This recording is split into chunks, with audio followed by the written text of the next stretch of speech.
नमस्कार, स्वागत है आप सभी का। मैं हूं आपके साथ सपना। बुलेटिन की शुरुआत करेंगे बड़ी खबर से। यूपी में बड़े पैमाने पर अधिकारियों के तबादले। बता दें कि उत्तर प्रदेश शासन ने एक आदेश जारी करते हुए 14 आईपीएस अफसरों का ट्रांसफर कर दिया है, जिसके अनुसार वाराणसी रेंज के आईजी मोहित गुप्ता को सचिव गृह बना दिया है। वहीं अजय साहनी को डीआईजी बरेली रेंज, वैभव कृष्ण को डीआईजी वाराणसी रेंज, अभिषेक सिंह को डीआईजी सहारनपुर रेंज की जिम्मेदारी दी गई है। राजकरण नायर को एसएसपी गोरखपुर, गौरव ग्रोवर को एसएसपी अयोध्या, संजय कुमार को एसएसपी मुजफ्फरनगर, अनूप सिंह को एसपी फतेहपुर, ब्रजेश कुमार श्रीवास्तव को एसएसपी इटावा की जिम्मेदारी सौंपी गई है। इससे पहले उत्तर प्रदेश सरकार ने सूबे में 33 आईएएस अफसरों के तबादले किए थे, जिसके तहत प्रधानमंत्री नरेंद्र मोदी के संसदीय क्षेत्र वाराणसी के कमिश्नर कौशल राज शर्मा का ट्रांसफर किया गया था और उन्हें मुख्यमंत्री योगी आदित्यनाथ का सचिव बनाया गया है। वहीं आईएएस विशाल सिंह को सूचना निदेशक की जिम्मेदारी सौंपी गई है। लखनऊ के नगर आयुक्त इंद्रजीत सिंह का भी तबादला कर दिया गया था। बताते चले कि उत्तर प्रदेश शासन ने एक आदेश जारी करते हुए 14 आईपीएस अफसरों का ट्रांसफर कर दिया है, जिसके अनुसार वाराणसी रेंज के आईजी मोहित गुप्ता को सचिव गृह बना दिया गया है। वहीं अजय साहनी को डीआईजी बरेली रेंज, वैभव कृष्ण को डीआईजी वाराणसी रेंज, अभिषेक सिंह को डीआईजी सहारनपुर रेंज की जिम्मेदारी दी गई है। राजकरण नायर को एसएसपी गोरखपुर, गौरव ग्रोवर को एसएसपी अयोध्या, संजय कुमार को एसएसपी मुजफ्फरनगर, अनूप कुमार सिंह को एसपी फतेहपुर, ब्रजेश कुमार श्रीवास्तव को एसएसपी इटावा की जिम्मेदारी सौंपी गई है। इससे पहले उत्तर प्रदेश सरकार ने सूबे में 33 आईएएस अफसरों के तबादले किए थे, जिसके तहत प्रधानमंत्री नरेंद्र मोदी के संसदीय क्षेत्र वाराणसी के कमिश्नर कौशल राज शर्मा का ट्रांसफर किया गया था और उन्हें मुख्यमंत्री योगी आदित्यनाथ का सचिव बनाया गया है। वहीं आईएएस विशाल सिंह को सूचना निदेशक की जिम्मेदारी सौंपी गई है और लखनऊ के नगर आयुक्त इंद्रजीत सिंह का भी तबादला कर दिया गया।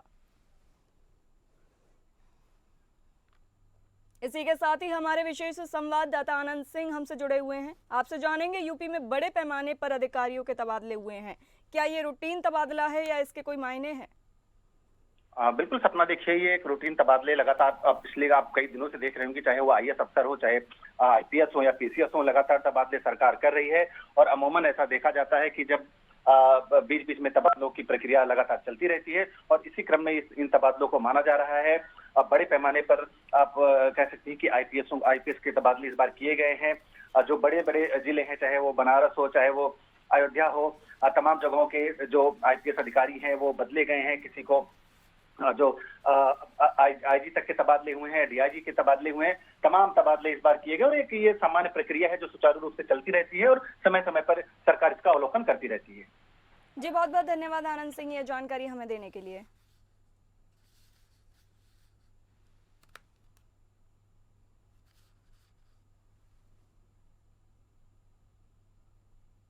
और अगली बड़ी खबर मुर्शिदाबाद के पश्चिम बंगाल के मुर्शिदाबाद से हिंसा का मामला सामने आ रहा है। वक्फ कानून लागू होने के बाद पश्चिम बंगाल में हुई हिंसा के मामले पर सुप्रीम कोर्ट आज सुनवाई करेगा।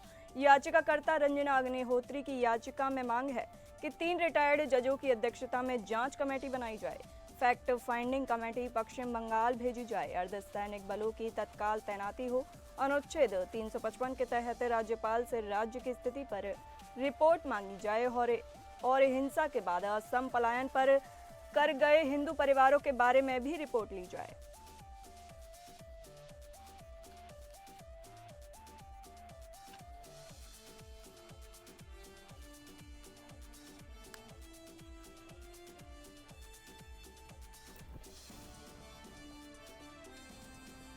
इसी के साथ ही हमारे संवाददाता विवेक सिंह चंदेल हमसे जुड़े हुए हैं। आपसे जानेंगे क्या है पूरा मामला, क्या याचिकाकर्ता की मांग को सुप्रीम कोर्ट मान लेगा?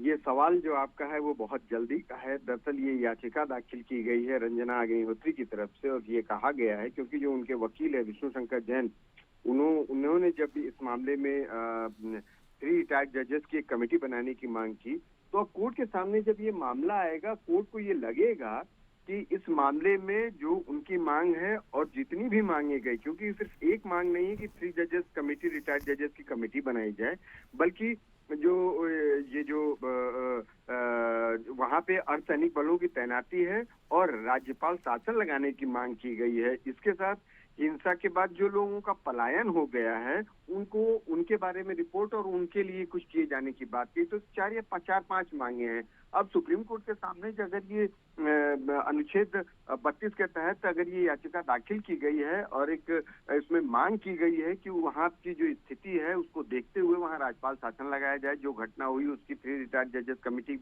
बना के उसकी जांच की जाए, उसकी रिपोर्ट दी जाए और जो हिंदू पलायन कर गए हैं उनको बारे में विचार किया जाए। तो ये सब जो तमाम चीजें हैं इनको सुप्रीम कोर्ट को देखना पड़ेगा कि इनमें से किन चीजों पे क्या वो कोई डायरेक्शन पास कर सकता है, क्योंकि सबसे पहले ये देखना होगा कि वहां पे जो वक्फ कानून लागू होने के बाद जो हिंसा हुई उस हिंसा में जो स्थानीय पुलिस है वो कितनी जांच करे, या इसमें किसी और जांच की जरूरत है, या इसको और कुछ करने की जरूरत है। इन सब चीजों को देखने समझने के बाद ही कोई कोर्ट इसमें आर्डर पास करेगा। लेकिन जो उनकी मांग की गई है उस मांग में खास तौर पे ये कहा गया है कि जो ये घटना हुई है उस घटना की जांच के लिए एक 3 जजेस रिटायर्ड जजेस की एक कमेटी बनाई जाए और जो फैक्ट फाइंडिंग कमेटी होगी वो पश्चिम बंगाल जाएगी और वहां जो घटना हुई उस घटना की पूरी जानकारी जो है वो पेश करे। इसके अलावा जो अर्धसैनिक बल है वो तत्काल तैनात किए जाए, क्योंकि उसकी वजह से जो घटना हुई थी उस घटना के बाद हिंदुओं का लगातार पलायन जारी है और उस पलायन को रोका जा सके। और सबसे बड़ी बात कि पश्चिम बंगाल में राष्ट्रपति शासन लगाए जाने की मांग की जी, गई है। सुप्रीम कोर्ट की इस सुनवाई से इन मामलों में क्या परिणाम निकलने की संभावना है फिर? जैसा मैंने आपको अभी बताया कि इसमें परिणाम, पहली हियरिंग में कोई परिणाम नहीं निकलता। सबसे पहले इस मामले में नोटिस जारी किया जाएगा और डिटेल मांगी जाएगी। इसमें जो भी पक्षकार होंगे उन पक्षकार को नोटिस भेजा जाएगा। नोटिस का जवाब आने के बाद कोर्ट इस बात से सेटिस्फाई होना चाहेगा कि क्या इस मामले में जो मांग की गई उन मांग को सुना जाना जरूरी है या वहां की स्थिति, क्योंकि जब ये याचिका दाखिल की गई थी तो वहां पे मुर्शिदाबाद में जो दंगा हुआ था उसको लेकर दाखिल की गई थी, क्या उसकी स्थिति अभी है या उसकी जांच का क्या स्टेटस है ये हमने आपको पहले ही बताया है। उसका इंतजार करना पड़ेगा, तभी इस मामले में कोई आदेश सुप्रीम कोर्ट जारी कर पाएगा। जी, बहुत बहुत धन्यवाद विवेक सिंह हमें यह जानकारी देने के लिए।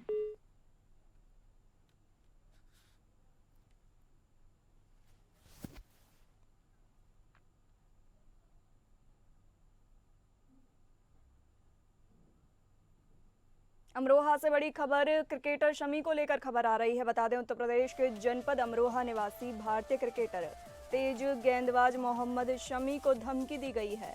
शमी को जान से मारने की धमकी मिली है और उन्हें एक ईमेल किया गया है जिसमें ये बात कही गई है कि मेल राजपूत सिंदर की आईडी से मिली है, जिसमें प्रभाकर का नाम और 1 करोड़ रुपए का भी जिक्र किया गया है।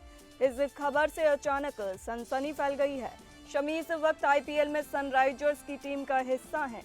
शमी के भाई की तहरीर पर अमरोहा के साइबर क्राइम थाने में मुकदमा दर्ज किया गया है। शमी फिलहाल हैदराबाद में है।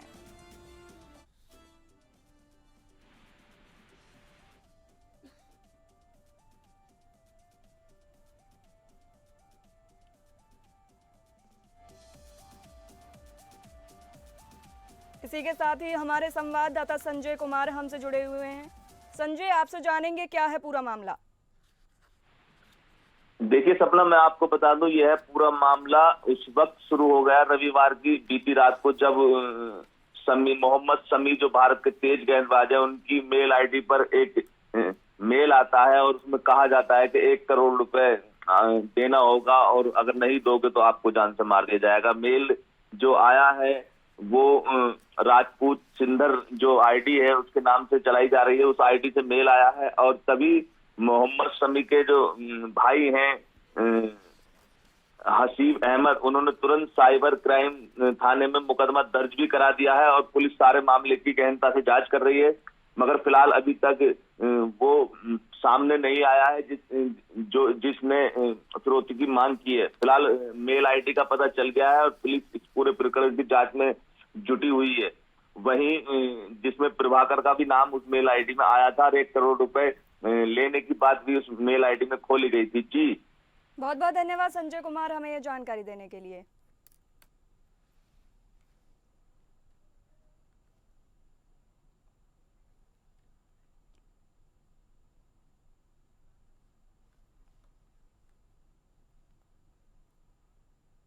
उत्तराखंड से केदारनाथ यात्रा को लेकर खबर आ रही है। बता दें, जानवरों में अजीब बीमारी से हड़कंप मचा हुआ है। केदारनाथ यात्रा मार्ग पर 2 दिन में 14 घोड़े खच्चरों की संदिग्ध मौत होने के बाद सचिव पशुपालन डॉक्टर BVRC पुरुषोत्तम ने इनके संचालन पर 24 घंटे की रोक लगा दी है। केंद्र सरकार और हरियाणा की टीमें केदारनाथ पहुंचकर जांच करेंगी। केदारनाथ यात्रा मार्ग पर तीर्थ यात्रियों को लाने ले जाने में काम आने वाले घोड़े खच्चरों की मौत के मामलों को सरकार ने गंभीरता से लिया है। रविवार को 8 और सोमवार को 6 घोड़े खच्चरों की मौत के बाद सचिव पशुपालन डॉक्टर BVRC पुरुषोत्तम रुद्रप्रयाग पहुंचे और उन्होंने हालात को देखते हुए अगले 24 घंटे तक केदारनाथ मार्ग पर घोड़े खच्चरों के संचालन पर रोक लगा दी है।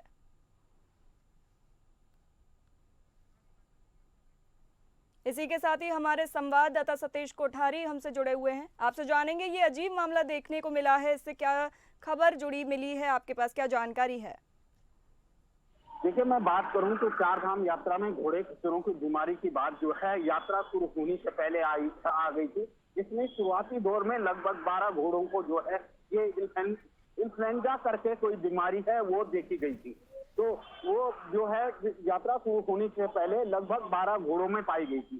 फिर धीरे धीरे जिस तरीके से यात्रा प्रारंभ होने की स्थिति हुई तो लगभग 200 से 250 घोड़ों में ये बीमारी आ गई। तो सरकार ने जो है काफी कोशिश करी, जो चेकिंग कर रहे थे, लगातार घोड़ों की स्क्रीनिंग की जा रही थी, लगातार व्यवस्था की जा रही थी, लेकिन ये खच्चरों की जो बीमारी है घोड़े खच्चरों को ये बढ़ती गई और आज जो है 6 घोड़ों की अकस्मात मृत्यु हुई। उसके बाद जो है सरकार ने पूरी तरह रोक लगा दी घोड़े खच्चरों की आवाजाही पे। अब देखना यह है कि कब तक ये बीमारी ठीक हो पाती है और कब तक ये बीमारी जो है बीमारी के चलते यात्रा में जो लोग घोड़े खच्चर पे जाते थे वो यात्रा बाधित हो जाती है, क्योंकि कोई बुजुर्ग हैं, कोई बच्चे हैं, कोई महिलाएं हैं, बहुत सारे लोग चल नहीं पाते हैं, तो उनको दिक्कतें होती हैं। तो इसको लेकर जो है बहुत ही ज्यादा प्रॉब्लम हो जाएगी अगर यात्रा मार्ग में कोई ऐसा व्यवधान आता है और आगे ये ठीक नहीं हो पाता है तो ये बहुत बड़ी दिक्कत वाली बात हो जाएगी। जी बहुत बहुत धन्यवाद सतीश, ये जानकारी हमें देने के लिए। और अगली बड़ी खबर झारखंड से है। झारखंड का प्रतिनिधि मंडल का बार्सिलोना दौरा हुआ है। बता दें, उद्योग सचिव अरवा राज कमल ने सूचना भवन स्थित सभागार में आयोजित प्रेस कॉन्फ्रेंस में बताया कि मुख्यमंत्री हेमंत सोरेन के नेतृत्व में स्पेन और स्वीडन की यात्रा पर गए झारखंड सरकार के उच्च स्तरीय प्रतिनिधि मंडल को राज्य में विदेशी निवेश के कई महत्वपूर्ण प्रस्ताव प्राप्त हुए हैं। उन्होंने कहा कि इस यात्रा का मुख्य उद्देश्य झारखंड में विदेशी निवेश को बढ़ावा देना था। वर्तमान में भारत की जीडीपी में झारखंड का योगदान लगभग 2.5% है, लेकिन राज्य में विदेशी निवेश का प्रतिशत मात्र 0.98% है। इस असंतुलन को दूर करने के लिए यह पहल की गई है। बताते चलें कि उद्योग सचिव अरवा राज कमल ने सूचना भवन स्थित सभागार में आयोजित प्रेस कॉन्फ्रेंस में बताया कि मुख्यमंत्री हेमंत सोरेन के नेतृत्व में स्पेन और स्वीडन की यात्रा पर गए झारखंड सरकार के उच्च स्तरीय प्रतिनिधि मंडल को राज्य में विदेशी निवेश के कई महत्वपूर्ण प्रस्ताव मिले हैं। उन्होंने आगे कहा कि इस यात्रा का मुख्य उद्देश्य झारखंड में विदेशी निवेश को बढ़ावा देना था। वर्तमान में भारत की जीडीपी में झारखंड का योगदान लगभग 2.5% है, लेकिन राज्य में विदेशी निवेश का प्रतिशत मात्र 0.98% है। इस असंतुलन को दूर करने के लिए यह पहल की गई है।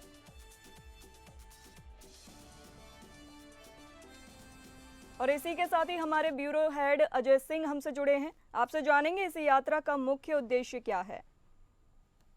देखिए सपना, मैं बताऊं कि जब जो है पिछले महीने मुख्यमंत्री जो है 10 दिवसीय यात्रा पर स्पेन और जो स्वीडन की यात्रा पर गए थे तो अपने साथ ढेर सारी संभावनाओं को लेकर गए थे। और वहां चूंकि जो है झारखंड जो है खनिजों का भंडार रहा है, देश का जो है 40% जो है जो खनिज जो है वो झारखंड से ही की हिस्सेदारी रहती है, यानी सारा मिनरल से ही है। तो इसी ख्याल से ही मुख्यमंत्री हेमंत सोरेन जो है स्पेन और स्वीडन गए थे, वहां पर था कि वो विदेशी निवेशकों को अपने राज्य के लिए लुभाएं और यहाँ आकर्षित करें कि हमारे राज्य में आइए और निवेश कीजिए। और 2-4 संभावना, चूंकि देखिए वहाँ 2-3 चीजें जो है यहाँ पर हैं। खानन जो है यहाँ पर, जो कोयला माइंस है, कोल माइंस है, इवन की कोकिंग कोल जो है भारत के किसी भी राज्य में नहीं है। कोकिंग कोल जो है अकेला झारखंड में ही पाया जाता है। तो ये सब चीजें को है, और इसके लिए जो उसके उपकरण जो है, कोकिंग कोल में जब खनन की जब बात आती है तो उस पर जो है कैसे खनन किया जाता है, उसके जो उपयोग में लाई जाती है ड्रिल मशीनें या जितनी सारी चीजें होती हैं, तो उसके उपकरण में भी या उसके फैक्ट्री के निर्माण के लिए भी कि उन्होंने स्वीडन और स्पेन की यात्रा की थी कि वहां आए और हमारे राज्य में आए और निवेश करें, जिससे की हो जाए। दूसरी तरफ हमारे यहाँ जो है झारखंड में जो है खेल संभावना, खेल की प्रतिभा जो है वो बहुत है। हमारे यहाँ जो है झारखंड से हॉकी का क्षेत्र हो, चाहे जो भी 2-3 चीजें हैं जो यहाँ से जो है विश्व स्तर पर जो है तीरंदाजी में यहाँ से है, तो वहां पर भी इसके लिए भी उन्होंने कहा था कि लोगों को, अपने विदेशी निवेशकों को उन्होंने दो देशों के साथ कि हमारे यहाँ आइए और हमारी जो खेल की जो टेक्निक है उसको अधिक से अधिक सुधार कर सके, इसके लिए भी वो जो है स्पेन और बार्सिलोना की यात्रा पर उसमें उन्होंने किया था कि हमारे यहाँ आइए और टेक्निक है। कुछ एक और भी बातें हैं, जैसे उन्होंने वहाँ एक स्टेडियम का उन्होंने दिया था, तो वहाँ भी उन लोगों को वहाँ गए थे और वहाँ स्टेडियम का चुनाव देखे और चुनाव किए। इसके बाद वहाँ के निवेशकों के साथ दिए कि हमारे यहाँ अपार संभावनाएं हैं, हमारे खेल की प्रतिभा को आप आइए और थोड़ा निखारिए। दूसरी तरफ खनन के क्षेत्र में, बिजली के क्षेत्र में और भी जो है, चूंकि यहाँ पर मिनरल्स बहुत हैं, बॉक्साइट हैं। जी बहुत बहुत धन्यवाद अजय सिंह, यह जानकारी हमें देने के लिए।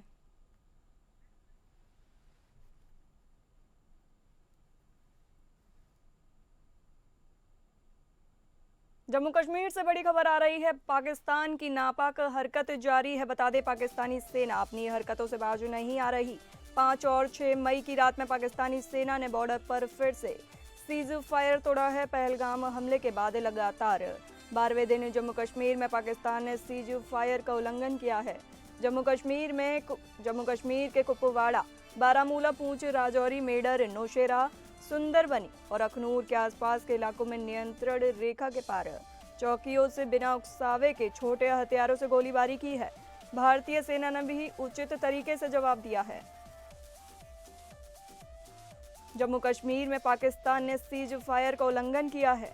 पहलगाम हमले के बाद लगातार नापाक हरकत जारी है।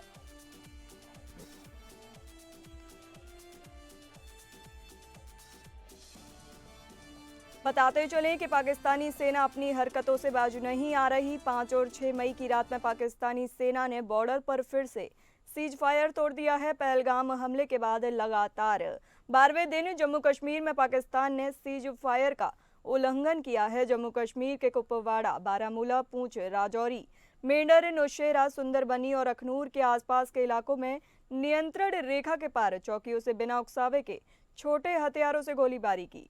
भारतीय सेना ने भी उचित तरीके से जवाब दिया है। बता दें, पहलगाम हमले के बाद लगातार नापाक हरकत जारी है। पाकिस्तान बाजू नहीं आ रहा है अपनी हरकतों से। जम्मू कश्मीर में पाकिस्तान ने सीज फायर का उल्लंघन किया है।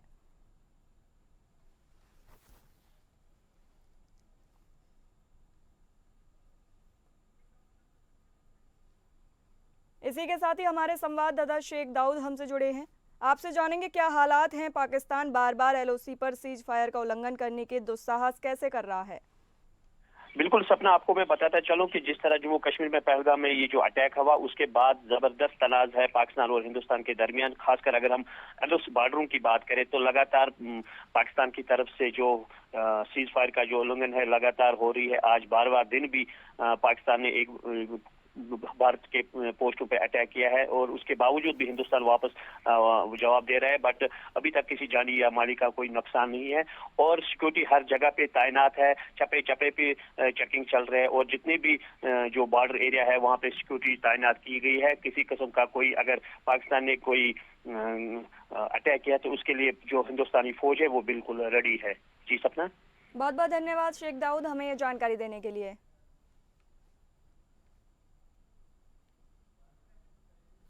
बताते चले कि पाकिस्तानी सेना अपनी हरकतों से बाज नहीं आ रही। 5 और 6 मई की रात में पाकिस्तानी सेना ने बॉर्डर पर फिर से सीज फायर तोड़ दिया है। पहलगाम हमले के बाद लगातार 12वें दिन जम्मू कश्मीर में पाकिस्तान ने सीज फायर का उल्लंघन किया है। जम्मू कश्मीर के कुपवाड़ा, बारामुल्ला, पूंछ, राजौरी, मेंढर, नौशेरा, सुंदरबनी और अखनूर के आसपास के इलाकों में नियंत्रण रेखा के पार चौकियों से बिना उकसावे के छोटे हथियारों से गोलीबारी की है। भारतीय सेना ने भी उचित तरीके से जवाब दिया है। जम्मू कश्मीर में पाकिस्तान ने सीज फायर का उल्लंघन किया है।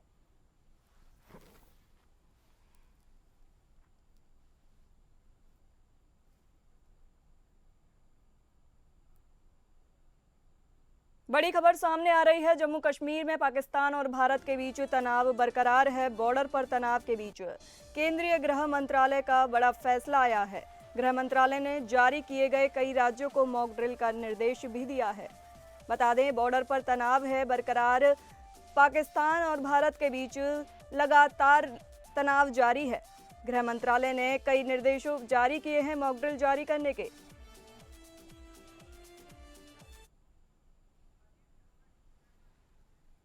इसी के साथ ही हमारे इनपुट हेड राजीव शर्मा हमसे जुड़े हैं। आपसे जानेंगे इसका क्या उद्देश्य है। कोई दुश्मन देश ये आक्रमण करता है, हवाई हमले करता है, तो उससे कैसे बचाव किया जाना चाहिए, उसकी एक ये ड्रिल होती है। इसमें सिविल डिफेंस के लोग बताते हैं कि अगर कोई हवाई हमला होता है तो हमें कहाँ जाके छिपना चाहिए। जैसे आजकल की जगह जो सबवेज होते हैं या अंडरग्राउंड मेट्रो स्टेशन होते हैं, वो ऐसे हवाई हमलों में छिपने के अच्छे जगह होती है जहाँ कम खतरा होता है। इसी तरीके से जो बड़ी बड़ी इमारतें हैं उनके जो बेसमेंट होते हैं, जो ऊंची ऊंची इमारतें हैं उनके जो बेसमेंट हैं उसमें बचा जा सकता है। इसके अलावा जो सिविल डिफेंस है वो और भी तरीके बताता है कि अगर कोई बिल्डिंग हमले में अगर वो उसके चपेट में आ गई है तो वहां से घायलों को कैसे निकालना है, वहां पर फायर ब्रिगेड कैसे काम करेगी, वहां पहले कौन लोगों को निकाला जाएगा। ये बहुत सारी छोटी छोटी चीजें हैं जो इसमें दी जाती हैं। अच्छा, ये मॉक ड्रिल का जो आदेश है वो 244 जिलों में है। ये वो 244 जिले हैं जिन पर हमला होने की संभावना है। एक चीज और भी है ये सपना कि जो ये वॉर सायरन है ये भारत में अभी तक केवल 3 बार ही बजे हैं, जिसे हम जंगी सायरन कहते हैं। केवल 3 बार हैं, 1962 में, 1965 में और 1971 में। 1999 में भी जब कारगिल का युद्ध हुआ था तो जो बॉर्डर एरिया है वहां पर जरूर सायरन बजा था, लेकिन भीतरी जो इलाके हैं भारत के वहां सायरन नहीं बजे थे। हालांकि कारगिल से भी पूरा भारत प्रभावित रहा था। इस बार ऐसा लग रहा है कि जो पाकिस्तान है वो भारत के भीतरी इलाकों में भी हमला कर है, जैसे उसकी इस समय प्रकृति दिखाई दे रही है। इसलिए वो 244 जिले जहां मिलिट्री एस्टेब्लिशमेंट्स हैं, कैंटोनमेंट हैं, खास तौर से उन जिलों में ये वॉर ड्रिल की जा रही है। जी सर, बहुत बहुत धन्यवाद राजीव, हमें जानकारी देने के लिए। फिलहाल इस बुलेटिन में इतना ही। नमस्कार।